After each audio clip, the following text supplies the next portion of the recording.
my harvest of cherry tomatoes today.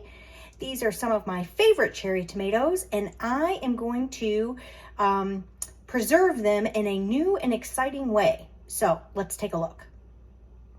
So the first thing that I'm going to do is I washed them, and now I'm going to cut a little cross in them, and this is going to make it so that it's easier for me to take the peels off. Now I know what you're thinking. You're thinking, really? We have to take the peels off all these little cherry tomatoes? I know, and I have tried to skip this step, and you know what? It's just not as good. The little tomato skins, they annoy me. And my plan with these little cherry tomatoes is that I'm packing them in small containers with some seasonings, and I'm gonna use these as a salad topping throughout the winter. So I don't want them to be all gross and disgusting. So that means no skins. So I just do this little cross. I know it's a little tedious because, you know, you have to actually touch each little cherry tomato. And it takes a long time when you have a big bumper crop like I did. But if you were not making a video for YouTube and you were, say, sitting down in your family room and you were watching a little Netflix and you were just chilling out, then this is a wonderfully satisfying activity that takes very little effort or brain power. So these are the little tiny jars that I'm going to be packing my cherry tomatoes in, and I already have in there about a half a tablespoon of lemon juice, because you need to make sure that your acid is high enough. So there's my lemon juice. You need to make sure that your acid is high enough so that the canning process works properly. And then I'm going to add a few things to each of these jars. I am going to add some parsley, some fresh garlic, and some dill weed.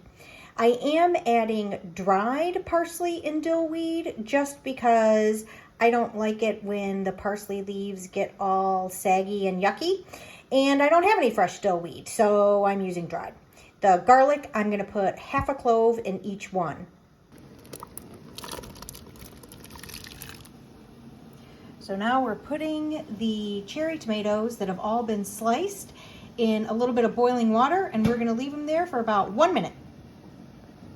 So now I'm introducing you to my new favorite utensil, which is this, I don't know what it is. It's a spatula ladle thing. Anyway, I had been using just a slotted spoon for this activity, and that was terrible and slow. And then I used tongs to pick things out of the water, and that just had hot water running down my arm. So my advice to you is to invest in this little tool. It will make you very happy. And watch this. So when I'm done, you can see that the skins are starting to get real loose. So when I'm done, I lift them up, then I bring them over here, and still in the spatula, I just put them in there with the water, and then I lift it up and I lay them out on a towel. And they will continue to cool there while I finish processing the rest of these tomatoes. And then we will get on with peeling them. So now that we have kind of blanched, I guess, our little cherry tomatoes, you can see that the skin comes off quite easily. So I'm going to take the skin off, and then I'm going to plop it there in my little jar, and I'm just going to do that 1,007 times until I fill up this jar. And I will not make you sit here while I do this. I will speed this along so that you can see what it looks like when I'm done. Okay, so you see I've made a bit of mess on the counter, but I successfully peeled all those little cherry tomatoes and put them in my little jars with the parsley and the dill and the garlic. And now what I am going to do is I'm going to ladle up some boiling water, and I am going to pour it in the jar, leaving about 1 inch of headspace. This is going to take up all the extra space in the jar, and it will also allow all my little herbs to move around in there so that each and every delicious cherry tomato is seasoned.